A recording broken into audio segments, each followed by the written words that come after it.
let's talk about a guy who's not injured, but he's not happy. Isaiah Simmons. I mean, if someone was to go up to him and say, "If you're happy and you know it, clap your hands," this man would not He be would clapping. not do it. He would not be clapping. No, no, no. He would not have the clap. So here's a quote he said here to the media. He said, "It's frustrating. I mean, no one's going to sign nowhere if they know they're not going to get used. I hope they have plans to use me in the defense and that I wasn't brought here for nothing." A little frustrated there. Now, you could sit there and say, okay, the man had 0 snaps on defense. I can see why he's frustrated. That's a valid thing. I can get that. I feel like you could all sit there and say, yeah, but your whole career's basically been a disappointment. You've been kind of a first-round bust. Let's be honest, guys.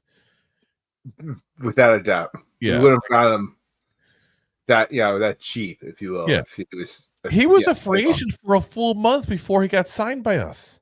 It's not like we rushed to sign this guy. So if he thought the Giants were hot in the truck, dude, we would have called him on the first day of free agency and got that rolling. Instead, he sat around for a month and took a $2 million deal, which is a nothing deal for a guy who's been in the league now, 5-6 years now? I mean, yeah, about that. If I had to guess, I think it's 5. Off the top of my head, I don't have that number, but yeah, I mean, it's like, why would you think that you're entitled to anything? Your entitlement days are over. Point blank.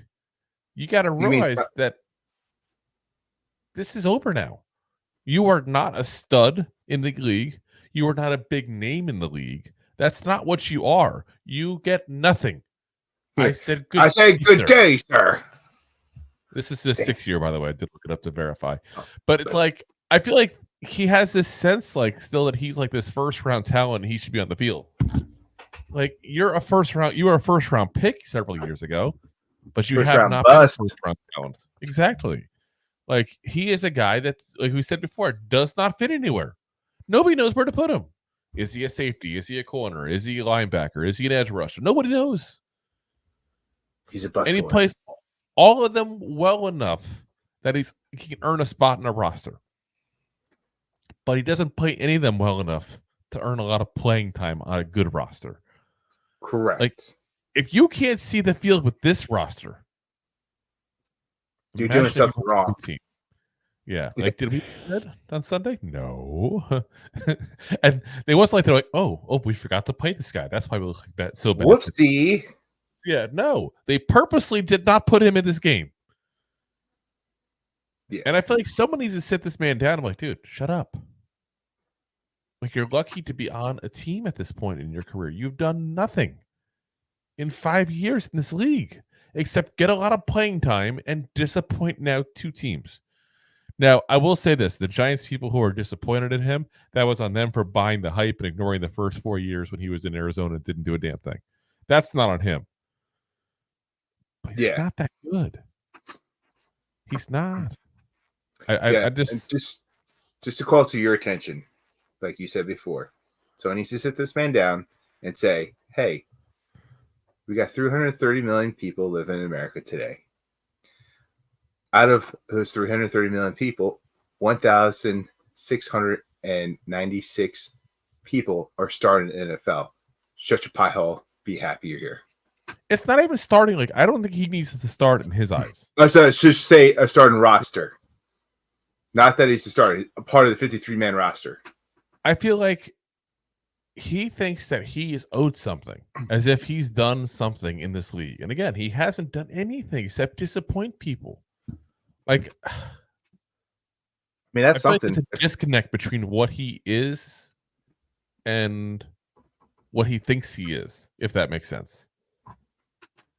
Yeah, we all got that. Yeah. No, it's not for me. I'm spectacular. I know it. It's okay. Exactly. But I feel like that's just something that he needs to come to terms with. Because we've talked about it before with professional athletes. This guy was a stud in high school. He was a stud in college. He spent, that's 8 years right there of your life. People forget. When you're 25 or whatever, how old he is. Yeah, we say 26, right? A third of your life, basically, as an amazing player. It's hard to take that step back and say, I'm not that good after all. He's 26. Yeah. Well, I mean, you're good enough to make a 53-man roster. Like, Yes. that's still something. Yes. Like, that is more than majority of people that are alive today could ever say they've done. Like, Exactly. No, I mean, here's my whole thing. Besides making the 53-man roster, because again, you're not wrong. That is a huge thing, okay? So let's take a look here. I'm trying to see exactly where he's at. Because this is a guy who came from Omaha, Nebraska, originally. Not exactly a booming metropolis, Omaha, Nebraska. He has earned $20 million in his career, guys. Now, you got taxes, you got agent fees. Let's take that in half, even, which is probably way overkill. Yeah, way overkill. He's got $10 million to go back to $10 million. Nebraska. He's made more in the 5 years in this league than we probably will our entire careers. So and that's where I get upset. It's like, yeah, it's like I the entitlement. That's like take home. Yeah. Yeah. He literally is. What you should be doing is working your tail off in practice, working your tail off every chance you get, and showing them that you deserve to be on that field instead of complaining about it. So you don't like it? You're frustrated about it? Well, you know what? Nobody else wanted to either. That's why you sat around for a month. So work your butt off and get to where you can get back on the field. Because they picked Dane Belton over you. Legit, they picked Dane Belton over you. They didn't do that because they don't like you. It's not personal. It's a business decision. So I'm a little salty. I know. I was about to say. It's okay. Just a smidge. Okay. I just don't like entitlement. I just don't like it. It irks me. If you like that clip, then you will love the full episodes too. Find us on your favorite podcast app and look for us on all your favorite social media platforms. Thanks so much. Please, I'm begging you. Please subscribe.